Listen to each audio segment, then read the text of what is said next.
En su apogeo, el Imperio Romano era un espectáculo digno de contemplar. Se extendía desde las Islas Británicas hasta el río Éufrates. La ingeniería romana era famosa en todo el mundo. Los acueductos transportaban agua fresca a lo largo de kilómetros.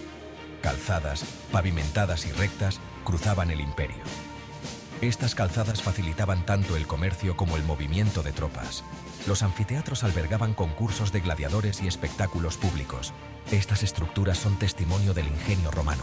Poetas como Virgilio y Ovidio escribieron versos épicos que aún se leen en la actualidad. Esta era la Pax Romana, una época dorada de paz y prosperidad. Pero incluso durante este tiempo se estaban gestando problemas. Los mismos factores que hicieron fuerte a Roma acabarían contribuyendo a su caída. El Imperio Romano, a pesar de toda su gloria, se construyó sobre una base de desigualdad. La esclavitud era rampante. Sostenía la economía romana. Los pueblos conquistados a menudo eran esclavizados.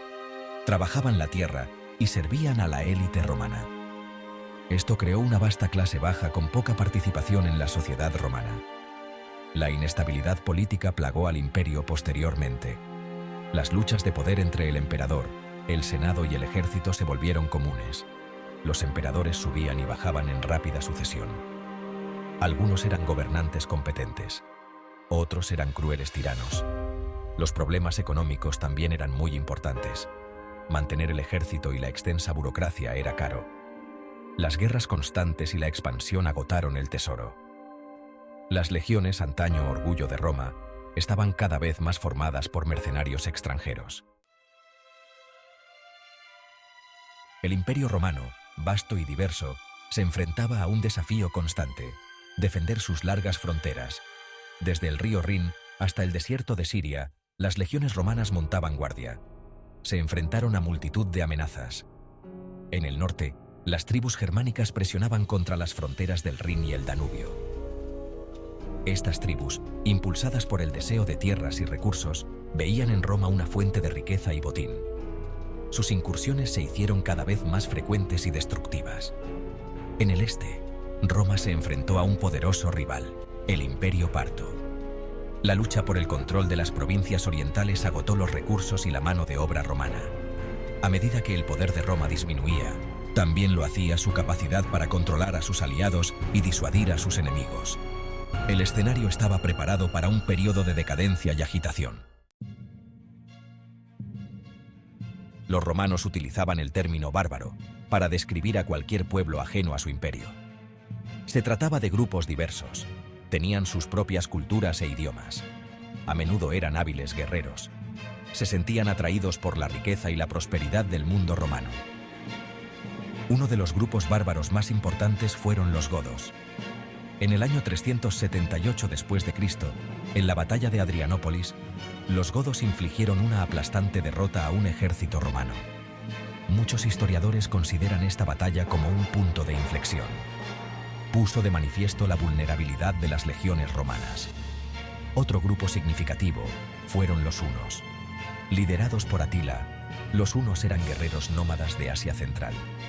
Los romanos, que luchaban por mantener su imperio, se vieron cada vez más incapaces de controlar el movimiento de personas a través de sus fronteras. A finales del siglo III después de Cristo, el Imperio Romano estaba en crisis.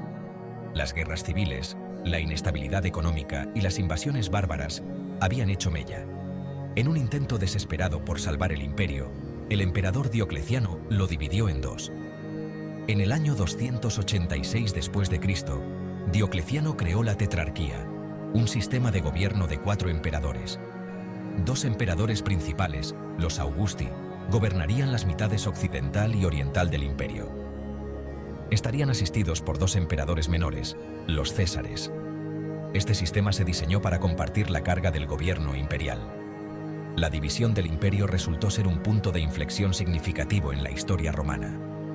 La mitad occidental, plagada de problemas económicos e invasiones bárbaras, continuó decayendo.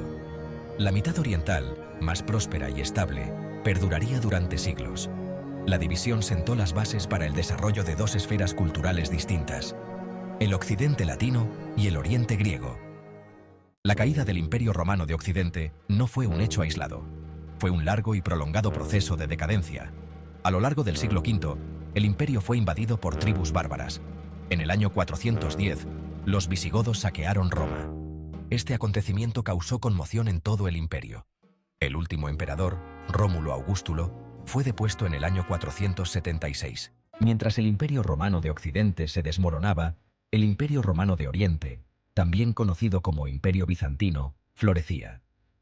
Con su capital en Constantinopla, estratégicamente situada en el estrecho del Bósforo, el Imperio Romano de Oriente controlaba las rutas comerciales clave entre Europa y Asia.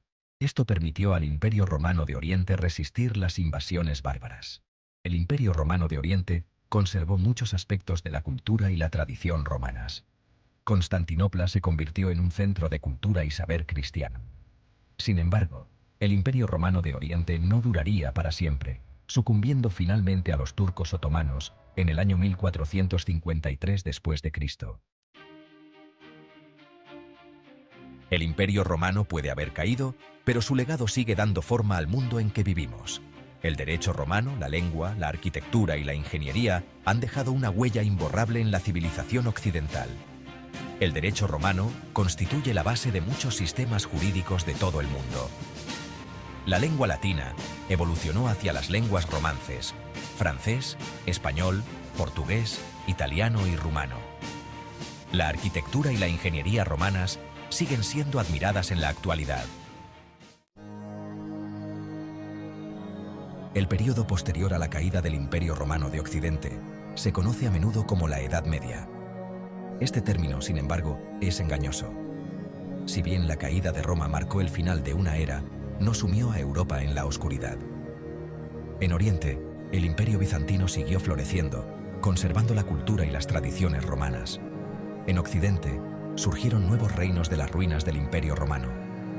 Estos reinos, aunque a menudo en guerra entre sí, sentaron las bases para el desarrollo de la Europa medieval. La Alta Edad Media vio el auge del cristianismo como fuerza unificadora en Europa occidental. Los monasterios se convirtieron en centros de saber, conservando los conocimientos clásicos y difundiendo la alfabetización.